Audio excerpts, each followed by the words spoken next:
My sister and parents told me firmly, "You can't stay here anymore. Please leave the place where you work from home. You're just depending on us." They didn't want me and my dog around anymore. I felt like they were finished talking about it. I answered, "If that's how you feel, then I'll do what I want," already thinking about my next moves. Let me tell you about myself. I'm Le, a 41-year-old woman who works as a freelance web designer. I can work from anywhere because of the internet and my home office setup. I like having my own space and being able to choose my own schedule, but things changed 5 years ago when my parents showed up at my house without warning. When they arrived, they started looking around and hinted at big changes. "Your house is big, Lisa," my mom said, glancing around. "It seems like we could live here too, especially with that spare room," my dad added. They seemed to think they could move in with me without even asking. But I never wanted to live with them, and I told them so. "Wait a minute. I don't want to live with you," I said, surprised by their suggestion. "What are you even talking about?" My dad got really mad and snapped back at me. "You've basically taken control of this house, claiming it was from your Uncle Michael, and now you're acting like it's yours. You're sinking pretty low." I tried to explain the truth, saying, "I didn't just take it. I talked to Uncle Michael, and he agreed to give it to me." But my parents were already set on moving in. They said, "Our old house is falling apart, and we can't stay there anymore." Since my mom didn't work and my dad's job didn't pay enough for big repairs, they felt like they had no choice but to move into the house Uncle Michael left me. I felt stuck because I didn't want to leave my parents with nowhere to go, so I reluctantly let them move in. But once they were settled, they started making snarky comments. They teased me saying, "Hey, Lisa, you're in your 40s now. When are you going to settle down?" They always brought up my single status. I'd tell them I love my job and I'm happy with my life. But they and others kept worrying about my love life, thinking I should do what my sister did and get married. But my sister's married life wasn't all smooth sailing either. Still, I wasn't bothered by their comments. I kept telling them that I'm happy with how things are. But one time, my mom overheard our conversation and jumped in. "Don't talk about your sister like that. She's married and has a stable job," she interrupted. I defended myself, saying, "I might not be married, but I have a good job too." But my mom didn't buy it. She kept criticizing me, saying, "You're always on your computer. Are you even making money legally?" I stood my ground, saying, "I earn my money honestly through my work. You don't need to worry." My mom didn't like my answer and scolded me, saying, "How dare you talk back to me? You're nothing like your sister." Being compared to my sister by our parents was something I was used to. She worked in an office temporarily while I chose to work from home. Even though I knew our parents might not understand working remotely, it still hurt to be put down all the time. One day, while I was cooking dinner, the doorbell rang unexpectedly. I was surprised to find my sister Carol there, carrying a lot of luggage. "Hey Carol, what's up?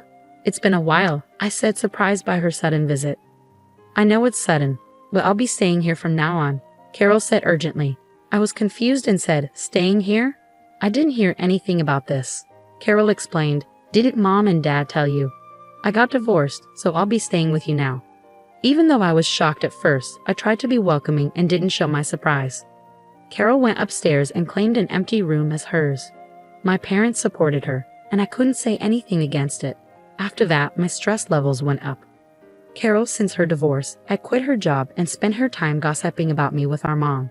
"Mom, do you like this dress?" Carol would ask, showing off something she bought. "Oh, it's lovely, Carol. You look so pretty," Mom would say. Then Carol would turn to me and say, "What do you think?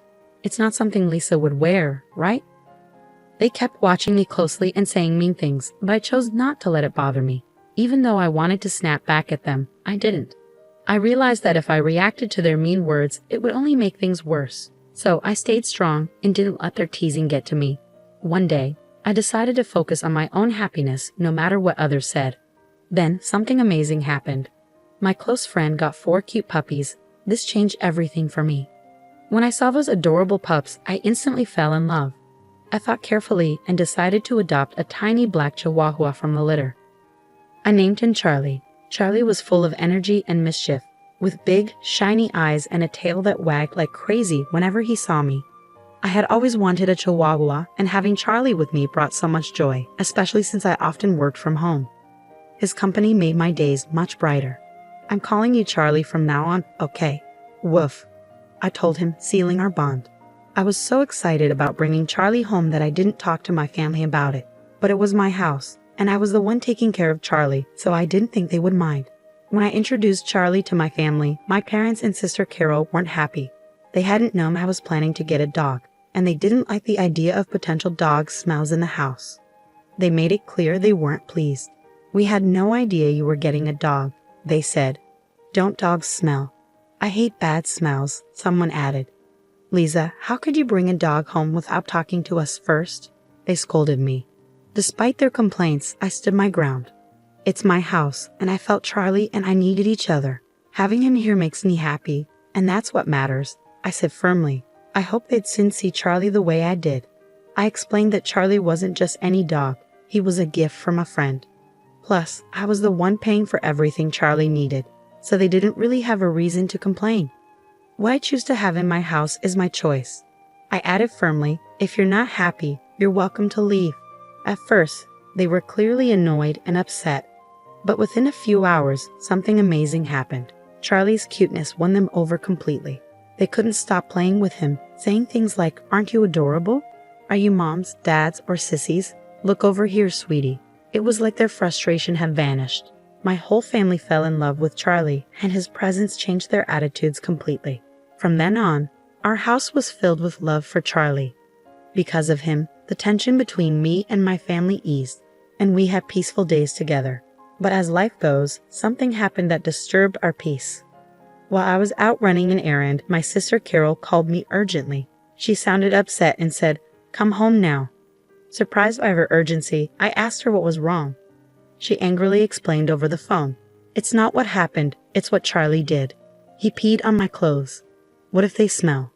I tried to reassure her, saying just wash them quickly and they'll be fine. Plus, isn't it your fault for leaving your clothes on the floor? Carol shot back, "What? It's my fault. It's your lack of training that's the problem."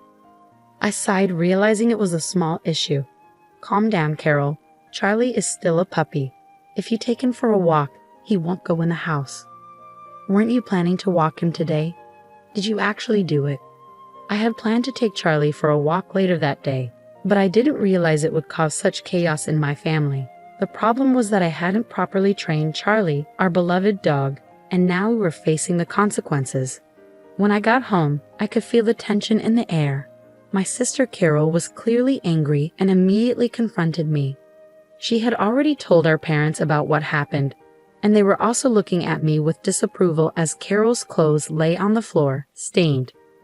Carol, upset, threw the dirty clothes at me. "You're paying for the cleaning," she said angrily. "Why should I pay?" I argued. "You didn't take him for a walk and left your clothes all over the floor." My parents quickly joined in, urging me to take responsibility. "Lisa, shouldn't you apologize to Carol?" they suggested. "This mess happened because of Charlie." As they continued blaming me, I couldn't help but defend Charlie.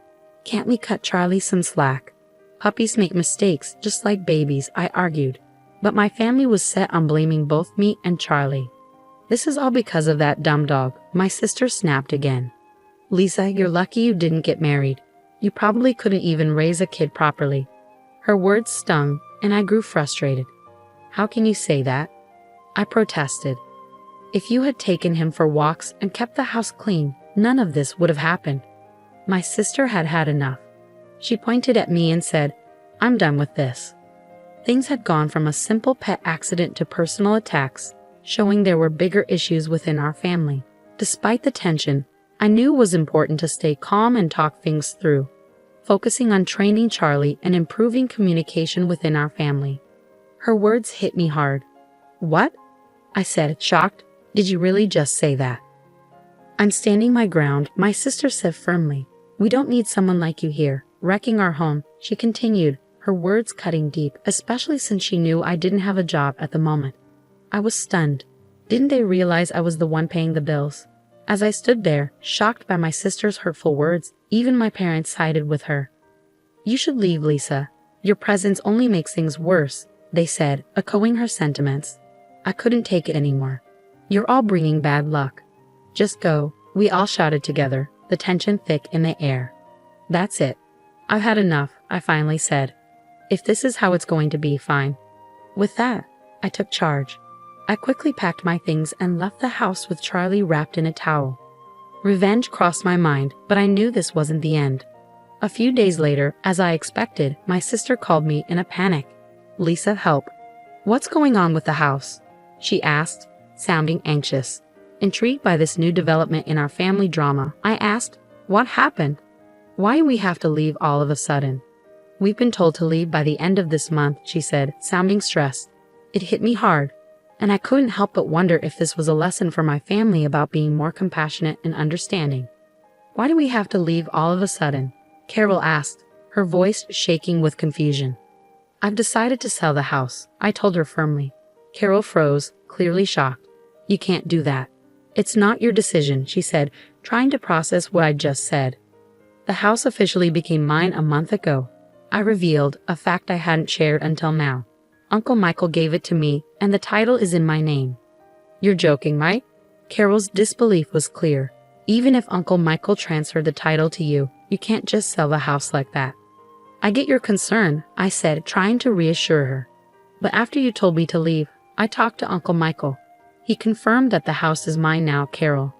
He told me to do what I think is best and suggested I distance myself from the family as soon as possible." Carol was shocked, struggling to process this news. "Seriously," she muttered. As we talked, I suspected my parents might be listening in on the conversation. Sure enough, they soon chimed in. "Come on, Lisa, think about what you're doing. We have nowhere else to go," they said, trying to appeal to my sense of family loyalty. "You can't do this to your own family. If you're a good daughter, you'll respect your parents," they added, their tone quiet but firm. "Respect? What are you even talking about? You've always favored Carol over me. And who do you think has been supporting you for the past few years? You had nowhere else to go, so I reluctantly let you stay with me," I fired back, my frustration boiling over. My parents were stunned into silence by my strong response. Without waiting for them to say anything, I thought about what my decision meant, ready to set the boundaries that were long overdue. "Who treated me and Charlie like unwanted guests and kicked us out?" "You did, didn't you? Trying to kick out the original resident is shameless." My father's voice filled with desperation. He said, "Please, Lisa, help us. We're sorry." But I had had enough. "I don't care. Figure it out yourselves," I said firmly. With that, I ended the call abruptly and blocked all contact with my family. Charlie, my loyal friend, looked up at me with concern. I hugged him tightly and whispered, "I'm sorry, Charlie, for shouting. Everything will be okay now. I'll protect you." I felt relieved that I had saved Charlie from a family that mistreated him. In the days that followed, I heard that my parents and sister had to leave the house at the last minute, despite trying desperately to hold on to it. With my father's low income and my unemployed mother and sister, they couldn't keep up a decent life. There were rumors that my parents pressured my sister to find a job, and their relationships worsened every day. I wasn't interested in their situation, but it was clear their lives had gotten worse since I left. It felt like they were facing the consequences of their actions, and I couldn't help but feel a bit vindicated. Meanwhile, I was living happily in my new apartment where pets were welcome. I could work as I pleased without complaints, and all my earnings were for me and Charlie. I was genuinely happy with my life. "Charlie, let's go to the dog park today," I said with a smile.